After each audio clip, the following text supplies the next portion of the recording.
So let me introduce you some, like we also spoke about this before, but let me give some kind of picturization again to loss function. The same thing like what we have used as error function, okay, or a loss function. Mhm. So in our case, if you remember, what we tried to do is we calculated ERMS as like root over sigma y actual minus y predicted square by n. Okay, so this one now how can we represent this y actual?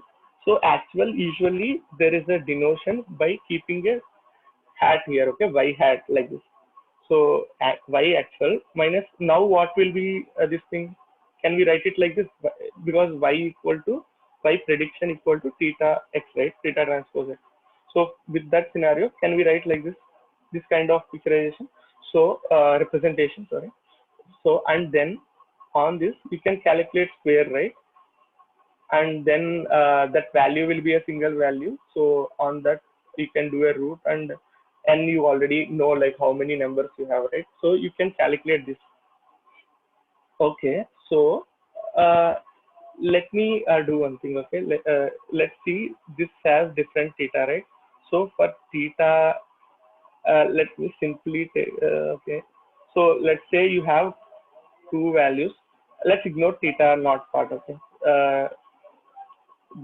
just for this representation, like let me only think about theta 1x plus theta 2x2. So we also represent this graph. Usually till now we have seen only variation of our loss function with single theta, right? The single variable. But in case we want to see plot like variation of your error with like multiple variables, because you also have like plotting these two separately, theta 1 and theta 2. This is also fine, but we usually update both the thetas at a time, right?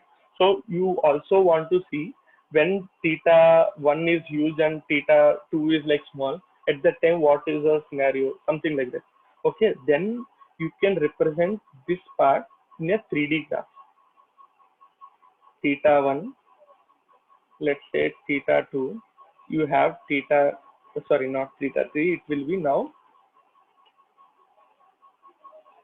error. Okay, so for this what you will be having is a kind of a 3D graph.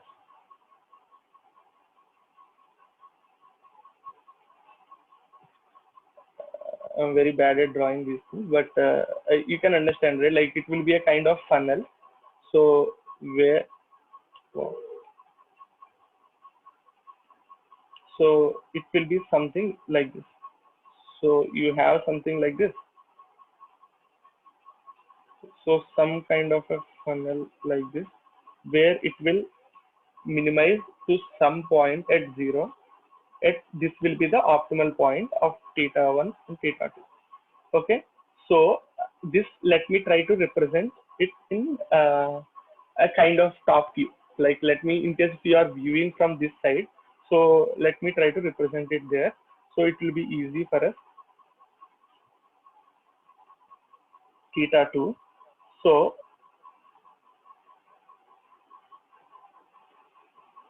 can we see some kind of circles like this, right?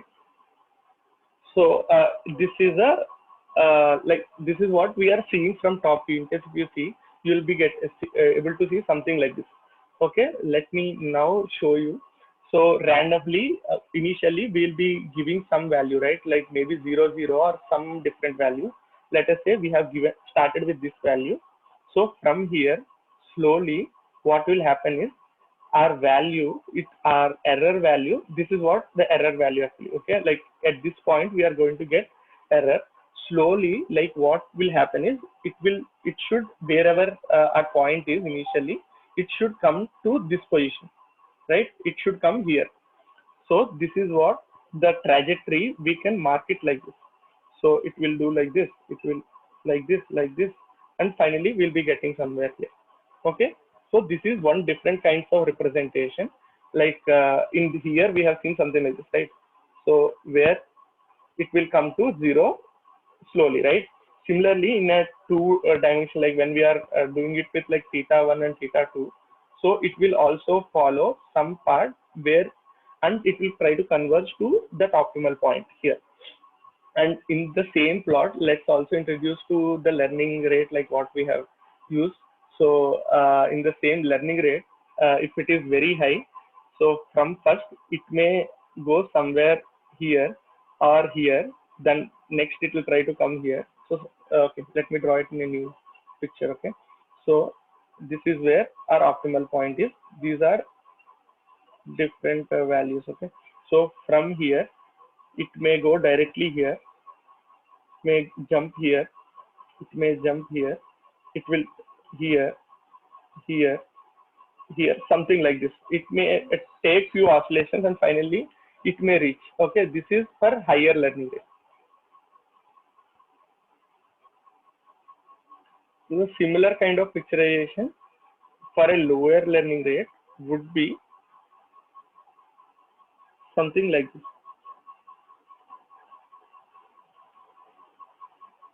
Like this. Okay, so some kind of a trajectory where it won't do like bigger jumps, but slowly it will try to convert. This is for a lower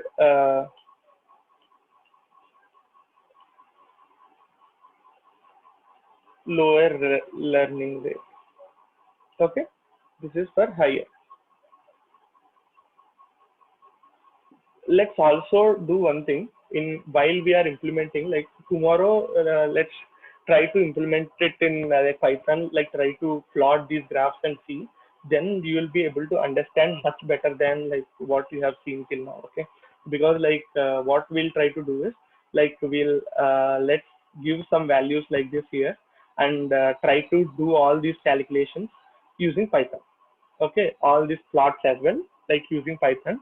Then you will be able to, and we can play with these alpha values and all and see like if you do a variation like this, then how are we going to get something like that. Okay, so let's do that part tomorrow.